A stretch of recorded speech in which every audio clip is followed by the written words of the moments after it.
Hi hello welcome to our channel. இன்றைக்கி நம்ம பார்க்க போகிற டிஷ் என்னன்னு பார்த்தீங்கன்னா, நீங்களே கெஸ் பண்ணியிருப்பீங்க. சிக்கன் பீசஸ்லாம் பெருசு பெருசாக இருக்குது.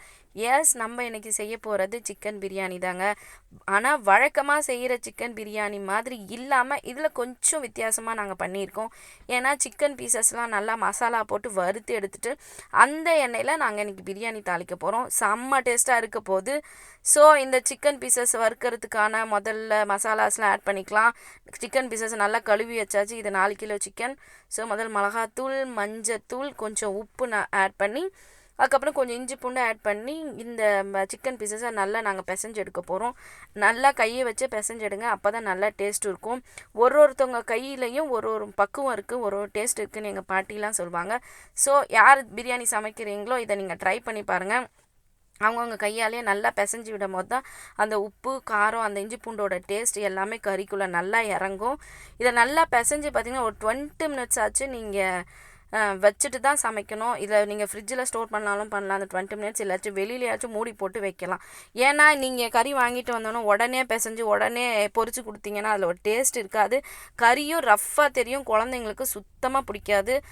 ஸோ நீங்கள் எப்போவுமே வாங்கிட்டு வந்தீங்கன்னா ஒரு 20 மினிட்ஸ், ஒரு 1/2 ஹவருக்கு முன்னாடி கறியெல்லாம் பிசைஞ்சு வச்சுட்டு அதுக்கப்புறம் வறுத்து கொடுத்து பாருங்கள். செம்மையான டேஸ்ட் கிடைக்கும் உங்களுக்கு.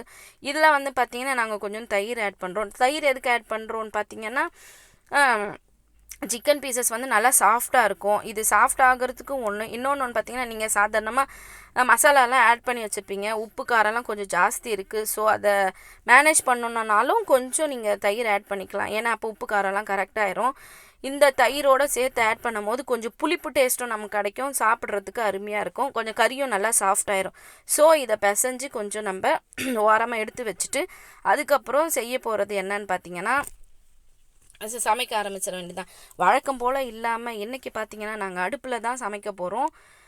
வெளியில் வாசல் பெருசாக இருக்கிறதுனால நாங்கள் வெளியில் வாசல்லே அடுப்பு வச்சிட்டோம். பார்த்திங்கன்னா தயிர் நல்லா பிசைஞ்சு ஒரு 20 மினிட்ஸ் உள்ளே எடுத்து வச்சுருங்க.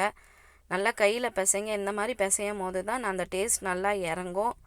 பார்க்குறதுக்கே அருமையாக இருக்குது. பார்த்திங்களா, அந்த தயிரோடு சேர்த்தா கறி கொஞ்சம் சாஃப்டாயிரும். கொஞ்சம் என்ன சொல்கிறது, கட்டியாக இருக்காமல் இருக்கும்.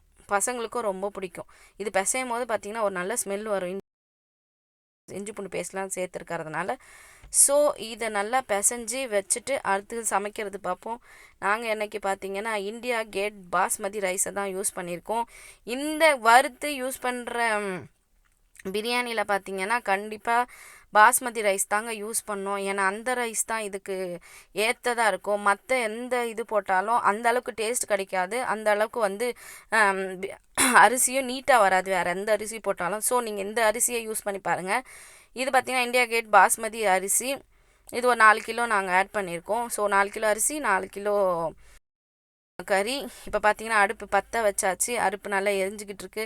இல்லை நல்லா இன்னொரு 2 கட்டையை வச்சு எரிஞ்சதுக்கப்புறம் ஒரு பெரிய டேக்கை வச்சு நாங்கள் சமைக்க போகிறோம். இது பார்த்திங்கன்னா குழந்தைங்களாம் இருந்தால் சேஃபாக சமைங்க, குழந்தைங்கள கிட்ட விடாதீங்க. இப்போ இதை அடுப்பு நல்லா பற்றினதுக்கப்புறம் டேக்கை வச்சு சமைக்க வேண்டியது தான். இதனுடைய கண்டினியூஷன் பார்த்திங்கன்னா நீங்கள் எப்போ பார்க்க முடியாது, அடுத்த எபிசோடில் தான் பார்க்க முடியும். வெயிட் பண்ணி பாருங்கள் நாங்கள் எப்படி சமைச்சிருக்கோன்னு. உங்களுக்கும் ரொம்ப பிடிக்கும். இந்த வீடியோ உங்களுக்கு பிடிச்சதுன்னா லைக் பண்ணுங்கள், ஷேர் பண்ணுங்கள், கமெண்ட் பண்ணுங்கள். மறக்காமல் நம்ம சேனலை சப்ஸ்கிரைப் பண்ணுங்கள். தேங்க்யூ.